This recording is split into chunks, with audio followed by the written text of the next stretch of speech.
as I was preparing my next lesson of history for After Exile Before Messiah, I quickly realized the time that we're in. As this video is released, we are now at the end of July 2023, moving into historically the most volatile time period of the year.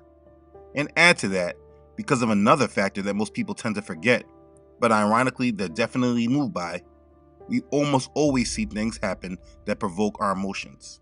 During this time, we see events or situations that tend to lead us irrationally into following agendas and traps created for us.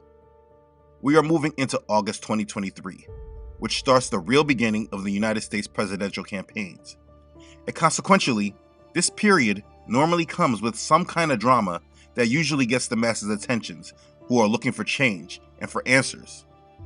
With everything going on, I expect these next few months to be eventful. And rather than you being moved to be reactive when things come by shock or surprise, it is better that you are brought to a place where you're mentally ready, so that you're not moved by provocations of fear. Most of us know and recognize by now that our news media does not actually report the news to keep us informed, but to move us down paths set for us to go. So those of us who follow the news and rely on them to tell us what we need to know, we will always be steps behind the truth, and we will only be puppets being moved down the path the world is being led on. For those of us in Messiah who truly want to be ready for his kingdom, we must be harmless as doves and wise as serpents. We cannot ignore our enemy, but we also cannot just listen to his every word because they are mostly built around lies with sprinklings of truth to keep people deceived. Those of us in Messiah, those waiting for his kingdom, are literally the most important people alive today because we are truly the future. We must live like we know this and preserve ourselves and overcome. So it is important that every now and then we get a quick mental adjustment away from the mainstream so that we can be mentally ready and proactively guarding our minds and heart away from the enemy. So we need to discuss the state of our world and what is actually happening so that when agendas begin to form, we are not caught off guard, but we're ready. Let's begin. Okay, so before we get into things, let's first make sure that a couple things are made clear. First thing I need to make sure is understood is the difference between the truth and the narrative. There is a big difference, and I think this point is lost on the masses. When you're trying to understand what is really going on in this world, besides understanding the spiritual aspect and understanding the real agenda that the world is being led to worship the devil, that's the real reality. But besides that understanding, the truth of what is really happening behind the scenes is pretty much lost from us unless there are whistleblowers that come out from the shadows and start exposing things. And even if they do, who's to say you can even trust them? So a search for truth, in my opinion, is not something we can be on when understanding world agendas. Like for instance, I believe there are human clones. I believe this for a while. It even seems that with all that going on with Jamie Foxx, he now is in a show on Netflix about cloning. I haven't seen it yet, so I don't really know what they're saying in there. But I do believe personally that they've cloned people. But there is no searching or finding this out for sure unless someone comes out from the shadows who has done this and says it's true. And even if they did, would I really even believe them? So me searching out the truth of all this, that's pointless. Does that make sense? Now we could absolutely find truth, especially through history and understanding the past. Because believe it or not, most of these agendas are documented. But right now, while we're understanding things in real time, we don't have access enough behind the shadows to really know what people are actually doing. So what should we do when we're trying to understand what these people are doing and their planning? What I do is I pay attention to their narratives. That's because the narratives that they tell are what moves populations. The world works off narratives. And what exactly is a narrative? A narrative is a spoken or written account of connected events. It's a story. And that's what they're feeding us with. Stories. Connected events that lead into a storyline that provokes people into a certain action, following a story. It's what they tell us in our news. It's what they write in our history books. It's all narratives. It doesn't mean that it's true. It's just the way they are telling the story. It's what they want the world to believe. And that's what the narrative is. And in a mental war, this is what we're fighting against, because most of the truth is hidden behind the curtains. It's like with the pandemic. The narrative was that we were all fighting a virus, and this was a narrative that the world believed. Now, if you didn't believe that narrative, and you believed you were actually fighting against a certain technology that you couldn't even mention, then as they were coming at you with their mind control, because you weren't aligned to that narrative that they were feeding, you might have had more peace during those times, and then you wouldn't follow them down the path they were leading everyone towards their solution. I know personally too many people who fell to that agenda because they followed the narrative instead of understanding that it was just that, a narrative, a story. They are feeding us with stories that lead us in certain directions. Like I said, it's connected events that lead into a story that provokes people into a certain action. And that's all we're seeing. So please be clear that as I am discussing things, I need it to be clear that I do not believe a word about what they're actually saying. And I do not truly believe that this is what is truly going on. I am just following their narratives. I know where the world is heading. I know this from a biblical mindset first, but also a financial mindset and a secular mindset based on a lot of study. So if you know where the world is going, you can see based on the narratives that they are creating where they're trying to lead everyone. Now, the next thing I think that is important that I don't think many people are talking about or making people aware of, but you must recognize, is how this system operates. The American system, which currently leads this current world order, is one that is led through cycles of change, and they do this through the changing of leadership. Depending on the agenda, they introduce leaders that can lead the public in hope, leading the masses to embrace change and solutions. For instance, the last election when Biden became president.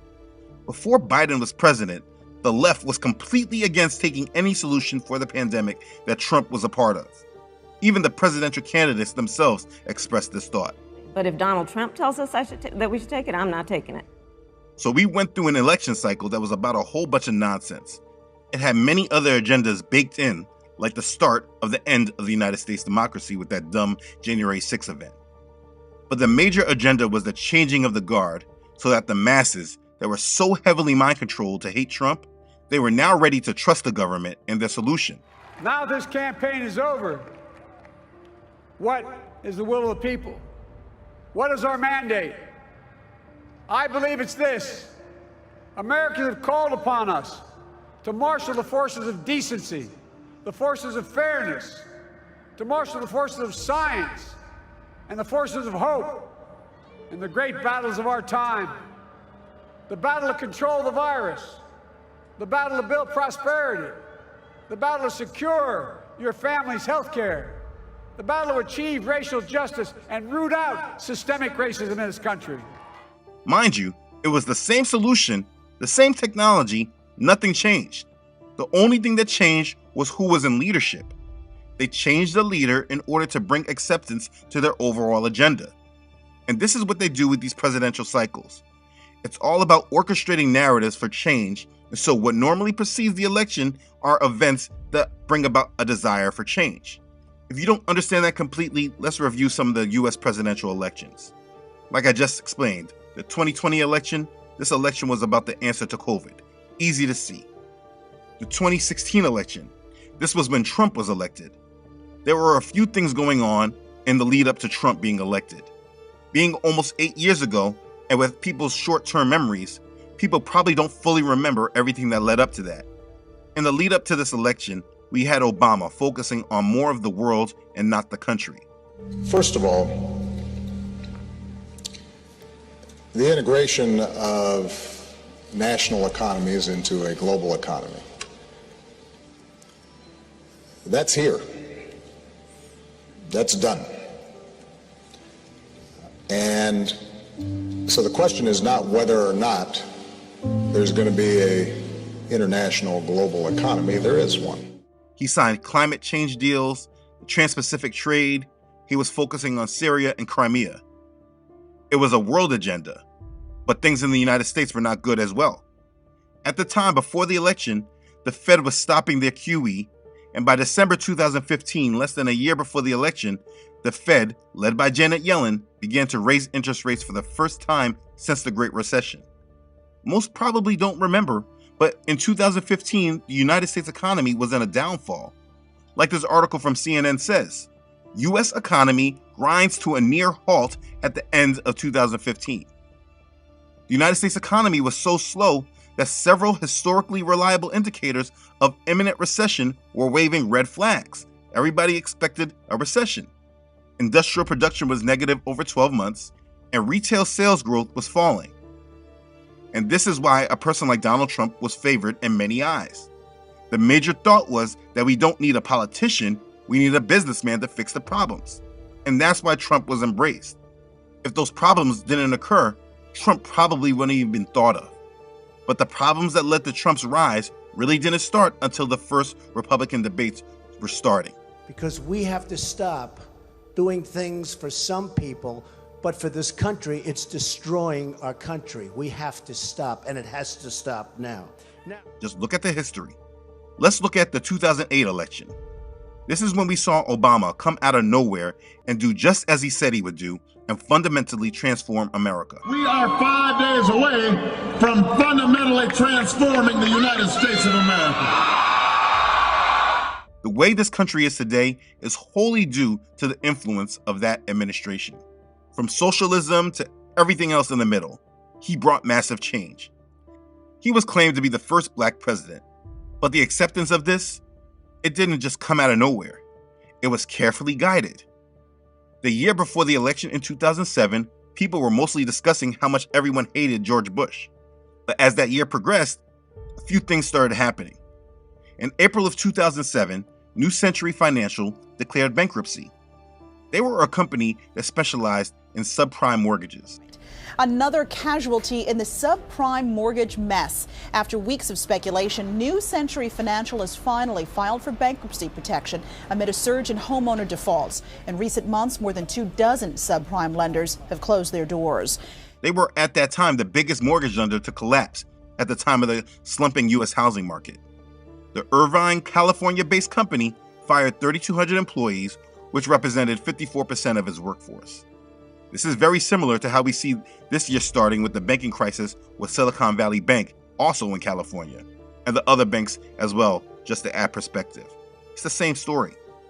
But in 2007, this was the start to something bigger that people weren't able to see yet. As 2007 continued, foreclosures were on the rise and people were losing their homes, and the United States economy began to collapse, in which we now call the Great Recession. We are watching this market deteriorate. We're red everywhere, essentially, down by 4-5%. We're down over 16%. Dow at the same time has fallen about 18%. The stock market is now down 21%. Because we're now down 43%. What in the world is happening on Wall Street? Two-year no yields went from 190 to 166 in the blink of an eye. On the NASDAQ, everything and more has been completely wiped out. It was the worst day on Wall Street since the crash of 1987.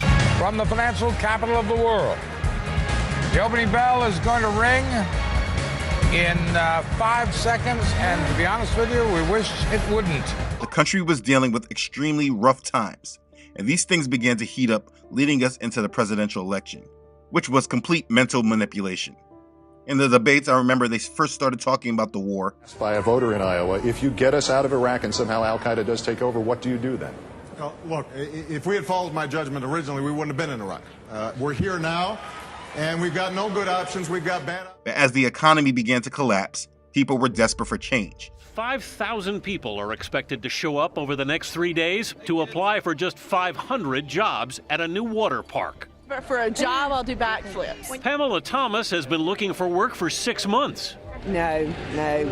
Everywhere is no. The job market is collapsing. For 13 straight months now, the economy's been shedding jobs. I mean, that's what Obama's slogan was. I think it was change we can believe in. And this is how we were led into the first black president. People were desperate for change. They were looking for hope and change. And they weren't even given a fair choice. It was a choice between the past and the future. People were led right into the change. In this election, at this defining moment, change has come to America. Change has come to America. And if you follow the history of how it all started, things didn't really start heating up until the first debates. When they are moving in regards to change, it always seems to come during these presidential cycles. The same way a corporation changes CEOs as they are embarking on new strategies or they want the company to be looked at in a different way is the same way that they use the office of president. And so what I'm saying is that with about 16 months before the next presidential election, if you understand how this country and the system works, you should be expecting some major events that will be leading us into a new season. And this season is different than any other one we have ever seen. We are at the point of the United States' decline of power. Me personally, I think that we will see Nikki Haley become the next president for multiple reasons. Particularly because just like the first black president 16 years ago, to me, it seems to be fitting that the next agenda will bring about the first female president, who also was an ambassador to the United Nations, which will help with the overall transition of the world into world governance. Let me state that this is only my view and is nothing worthy of debate over. I don't really care that much. I'm just being transparent how I see things moving. Right now, we are distracted by DeSantis and Trump, but I personally believe that she will be the nominee of the party and more than likely will be the spokesperson for change. Again, this is my personal opinion. So if you understand all of that in regards to the United States presidential election coming up, we got a debate coming up towards the end of August 23rd to be exact, and there isn't much buzz about it yet. And that's only because we're not ready to be moved yet. But if you understand how all this works, as things start moving, you can be mentally ready for it and understand why certain things would be happening. So let's understand what is happening. The first thing to understand is that the economic recession that since last year, everyone, including myself, have been warning of, it has not come into effect, even though the Fed has gone through a historic rate raising cycle since last year. The Fed just raised rates again, and even into this week, the Dow was on its longest winning streak since 2017, over 6 years. The market continues to be led higher, even though rates last year were at 0% and now they're over 5%.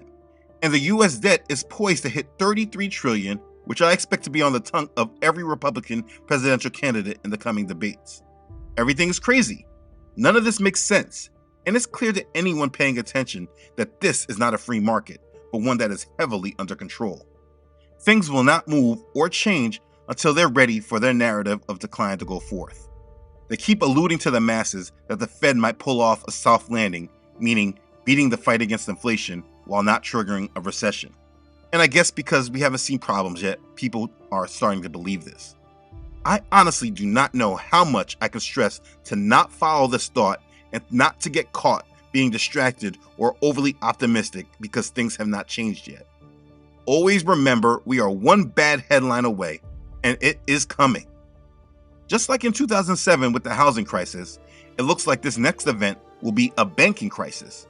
And just as they did in 2007, it looks like they will follow the same script. In January 2007, the Dow was at 12,463. By October 9th, 2007, it went up to 14,164, which was an all-time high at that time. That was a 10% increase over 10 months. And though things were happening, getting everyone ready for the collapse, most of the population was not ready because the market was still climbing. This is what you need to get. As long as they keep the stock market under control, people don't really care about what's really under the hood. But in the lead up, by the end of July of 2007, the investment bank, Bear Stearns, liquidated 2 hedge funds that invested in risky securities backed by subprime mortgage loans. Those were the things that were set to start the whole collapse. But at that time, that was a signal that they were in trouble. Then, August 6th, American Home Mortgage Investment, which specialized in adjustable rate mortgages, they filed for bankruptcy protection. August 16th, Fitch Ratings cut the credit rating of giant mortgage lender Countrywide Financial to its 3rd lowest investment grade rating. All of this signaling problems, and they started right in the second half, right before the debates for the presidential election. Anyways, after all those events, people were still not moved into reality because through all of that negative news, the Dow still hit an all-time high leading into October. But shortly after that, the stock market went into a 17-month decline. It went from 14,164 down to 6,469 on March 6, 2009. But again, this didn't just come out of nowhere. The warning signs were given early in 2007 with New Century going into bankruptcy. They showed us early in the beginning of that year what the problem was. People just weren't paying attention until everything went into free fall, and by that time, most of the people were not ready. They literally, right now, are running the same script again, and people haven't learned from their mistakes of the past. And that's why I'm going back into the history, so you could be waking up and not following these people and just distracted like everyone else is. If you remember, they started this year with the Silicon Bank failure happening in February, and the market is still climbing even with all the risks surrounding it. And everyone knows it's crazy. Listen to Andrew Ross Sorkin of CNBC speak about it as he speaks to one of the famed investors from The Big Short who was ready for the collapse in 2007. As somebody who did call the financial crisis right, what happened? 3 months ago, all we did around this table was we had different guests come on to hyperventilate about the banks, in particular about commercial real estate and what it was going to do to the regional banks, how that was going to create a death spiral. All of a sudden, either that has been forgotten, maybe people have their blinders on. I don't know what is going on, but that has somehow been removed from the discussion in a way that it seems surprising. And given your background, I'm sort of curious. I don't think it's removed from the discussion. The banks have had a very large melt-up in a very short period of time. You see, everything is crazy, and they know it is. But I guarantee most people around you don't have a clue. What you must do is understand the risk ahead of us and prepare yourself if those risks become real. You shouldn't fall for the same script twice. Now let's be clear. The Dow just came off a 13-day win streak. This is the second one that the Dow has ever had since the history of the Dow. The last one was in 1987, right before the stock market crash of 1987. U.S. stocks ended lower on Thursday, with the Dow snapping a historic 13-day rally, its longest winning streak since 1987. This is not a coincidence. There are so many different scripts being run that correlate with this coming collapse.